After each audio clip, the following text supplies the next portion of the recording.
Hidup di Indonesia itu penuh warna. Tapi, nggak bisa dipungkiri, banyak juga yang merasa stuck, capek, dan nggak punya harapan. Bukan cuma soal ekonomi yang nggak stabil atau harga-harga yang terus naik. Tapi, juga rasa nggak percaya lagi sama sistem yang seharusnya ngurusin rakyat. Ketika harapan mulai pudar, wajar kalau muncul keinginan buat cari kehidupan yang lebih baik di tempat lain. Hashtag kabur aja dulu lagi ramai di media sosial. Ini bukan sekedar soal jalan-jalan atau cari suasana baru, tapi lebih dari itu.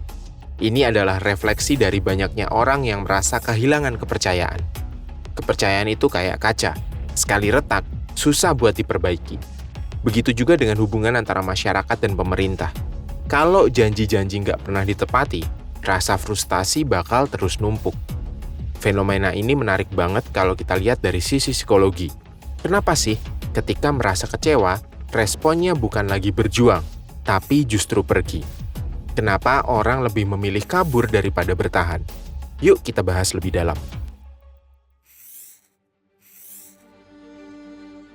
Hashtag kabur aja dulu bukan sekedar tren iseng.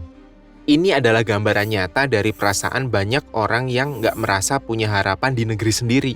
Mereka yang pakai hashtag ini bukan cuma pengen liburan atau coba tinggal di luar negeri karena penasaran. Tapi lebih ke bentuk pelampiasan dari rasa frustasi yang udah numpuk bertahun-tahun. Ada perasaan bahwa bertahan di sini tuh makin berat. Sementara dunia di luar sana kelihatan lebih menjanjikan. Kita sering dengar cerita tentang orang-orang yang memilih kerja atau sekolah di luar negeri. Tapi kalau diperhatiin, sekarang narasinya agak beda. Bukan cuma sekedar aku mau coba pengalaman baru, tapi lebih ke aku capek, aku pengen pergi. Ini menandakan bahwa ada masalah yang lebih dalam, sebuah ketidakpuasan yang semakin besar terhadap kondisi sosial ekonomi dan politik di Indonesia.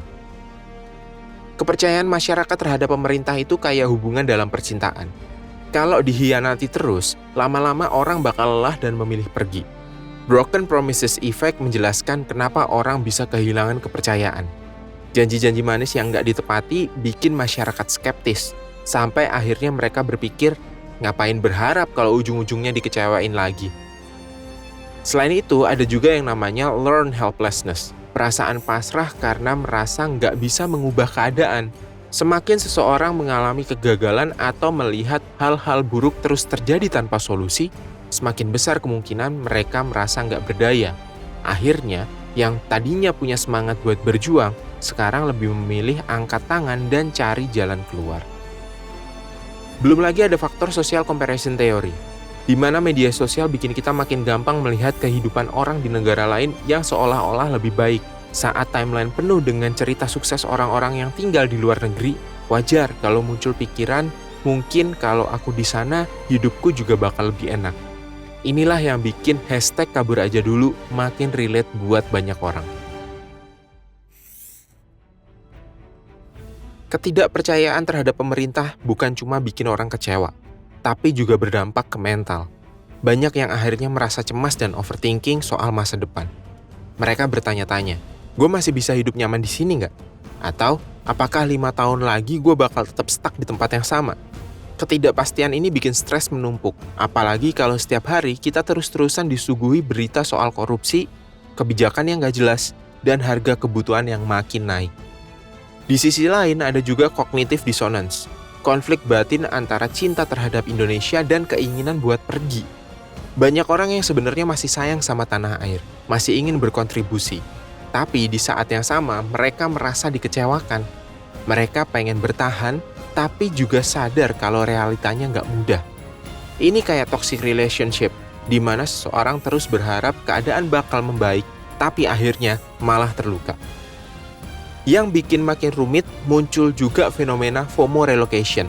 Lihat orang-orang yang udah pindah ke luar negeri, posting kehidupan yang terlihat lebih stabil, gaji lebih tinggi, fasilitas lebih baik, langsung muncul rasa takut ketinggalan.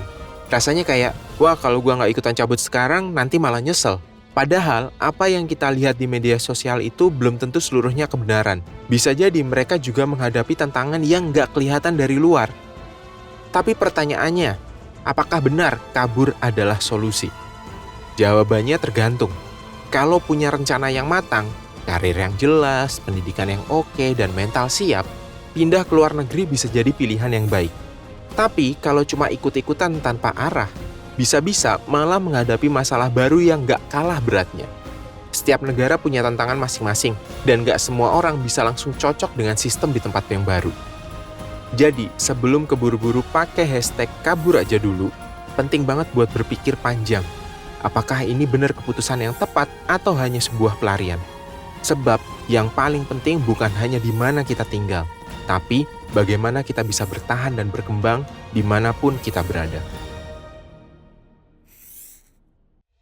Ya, pada akhirnya nggak ada negara yang benar-benar sempurna. Setiap tempat punya kelebihan dan kekurangannya masing-masing. Pindah ke luar negeri bukan jaminan hidup langsung enak karena ada tantangan baru yang harus dihadapi. Mulai dari culture shock, bahasa, peraturan yang berbeda, hingga perjuangan buat adaptasi. Kadang, ekspektasi kita soal hidup lebih baik di luar negeri terlalu indah dibandingkan realitanya. Kalau sekarang belum ada kesempatan buat pindah, bukan berarti hidup kita harus stuck di tempat yang sama. Fokus aja ke hal-hal yang bisa kita kendalikan. Mulai dari bangun skill, cari peluang baru, atau bikin komunitas yang bisa saling support. Daripada sibuk mikirin betapa beratnya keadaan, lebih baik manfaatkan energi itu buat ningkatin diri sendiri. Karena mau dimanapun kita tinggal, kemampuan dan koneksi yang kita bangun tetap jadi kunci utama buat bertahan.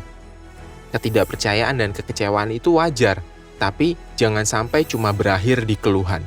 Daripada terus frustasi, kita bisa ubah jadi dorongan buat berkontribusi. Banyak cara buat bikin perubahan.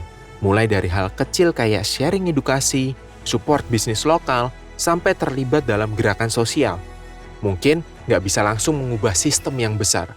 Tapi kalau banyak orang yang mulai peduli, lambat laun perubahan pasti terjadi. Jadi, setelah nonton ini, apakah kamu tetap ingin kabur aja dulu? Atau justru sekarang punya perspektif baru soal cara menghadapi realita? Apapun keputusanmu, yang penting bukan sekedar ikut tren, tapi benar-benar paham alasan di baliknya. Mau bertahan atau pergi, yang penting punya tujuan yang jelas. Jangan lupa like, komen, dan share kalau video ini bermanfaat.